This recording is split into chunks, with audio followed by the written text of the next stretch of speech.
Hey there. um, wow. I guess I could say there's probably a big change that's happened between yesterday and today's post. Um, and even though I think on some level I should feel guilty or embarrassed or maybe even a little ashamed about how expressive I was last time, I actually think it's really helpful to see the contrast. Um, There's a part in the AA Big Book that talks about see to it that your relationship with your higher power is right. And then something like that from that, all things good will pass, or I don't know exactly what it says, but um, I think that that's sort of been the shift that's happened for me in the last 24 hours. And um, and it didn't require that I sit down and be nice to God. It actually required that I got honest with God. And so it's just this awesome learning opportunity for me to see that relationships with God and anyone else are rooted in honesty. That good relationships are honest, they're truthful, they're authentic, they're raw, they're real. It's not that a good relationship is just that it looks good or that we're always good to each other. Um, because I mean, if I was still pretending like everything was fine, I'd still be total mess inside, which I am most of the time. But like as I share that with God, as I share that with others, the I guess the grip of the eating disorder is a lot less intense, and just the grip of all of the thoughts that sort of lead to me needing to cope and check out. So I just wanted to share really quickly what happened after I made my post. So I was running short on time, and I was in between several different shoulds. I thought I should like get in touch with my contact for eating disorder recovery, or I don't know, several other shoulds. I should get in the shower, like I'm running low on time, and I was like, I think I want to journal though. And so I sat down and I started journaling, and I saw myself in a dark, dank, like cement cell. And I was like in the corner, and I saw this one window that was barred up that had light streaming through, and there was a grate on the bottom on the floor. And I knew that below that grate was like all the demons that sort of come out when I binge, or when I, just anytime I go into like a fearful headspace or an addictive headspace, these thoughts that come up that tell me that I'm worthless, that I'm a piece of shit, that I'm awful, that I'm never going to amount to anything. And I usually hear them like, you are, you are, you are. Like all of those, I could just see their claws like crawling up through the grate of the of the grate, the plate, I guess I should say, the metal plate. And yet they were there. And then all of a sudden, this little girl shows up. And I've been working on a story for a really long time about a little girl. And I had this conversation with her, and I came to find out that apparently, like this little girl that I've been writing about that I thought was sort of a version of me as a child, no, no, no. So her name is Sophie. And she told me that she is an angel that God sent specifically for me to keep me company, to love on me, to protect me, to guide me, sort of, but to just sort of share in the journey and to, in some ways, rescue me through her love. And yeah, she looks like a little girl. She has a dress on, a bow in her hair, kind of a ponytail at this point. It usually changes. And I just remember this one moment where I was just curled up, like just tucked away back in the corner of this cell.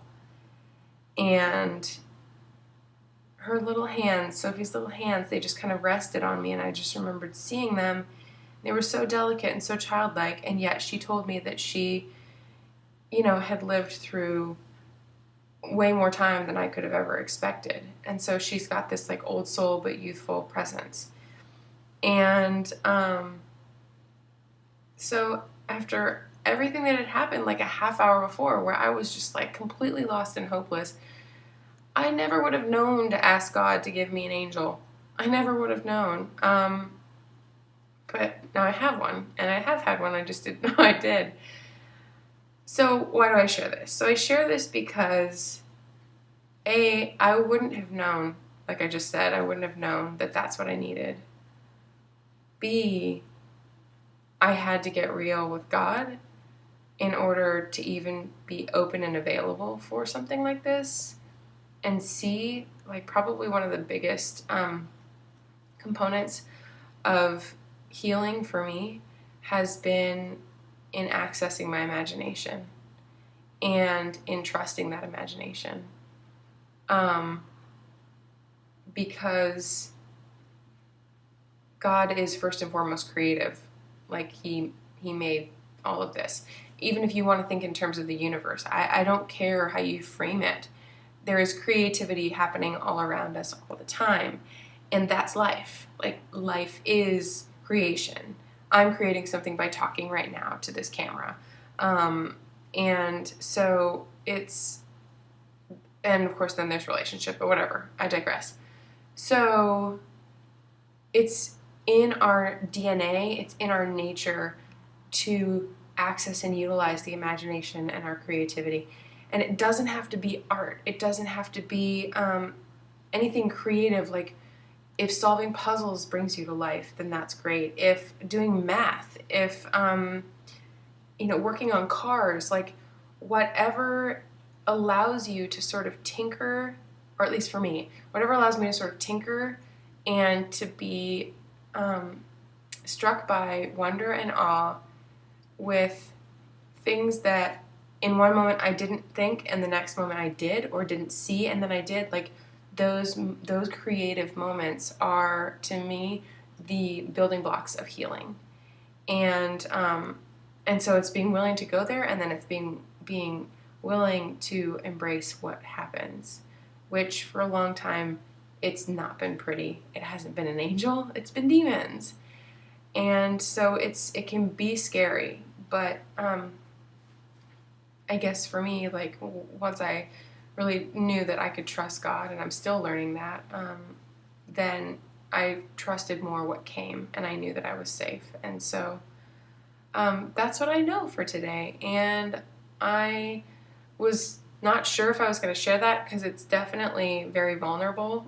But the beautiful thing is that the whole point of Sophie is to make me feel protected and to protect me no matter what.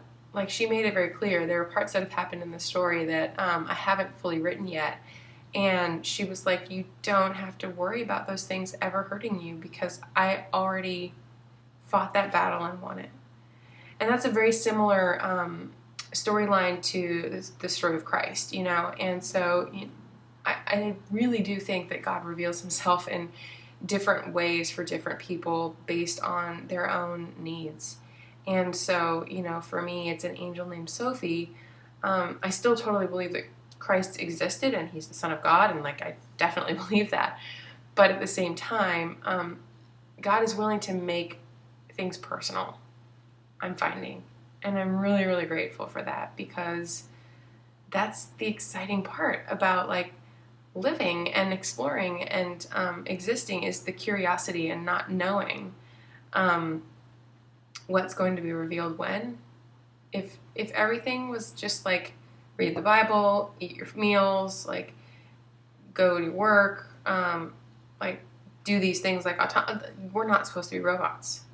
So I'm just totally overjoyed that once again he's shown me that. So yeah, I just wanted to share that with you.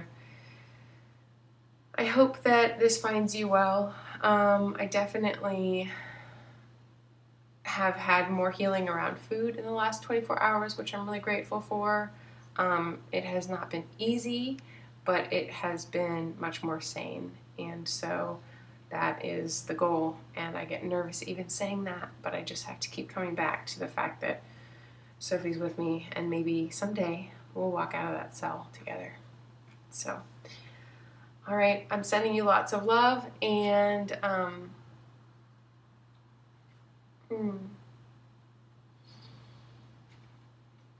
sending you peace. All right, take care. Bye.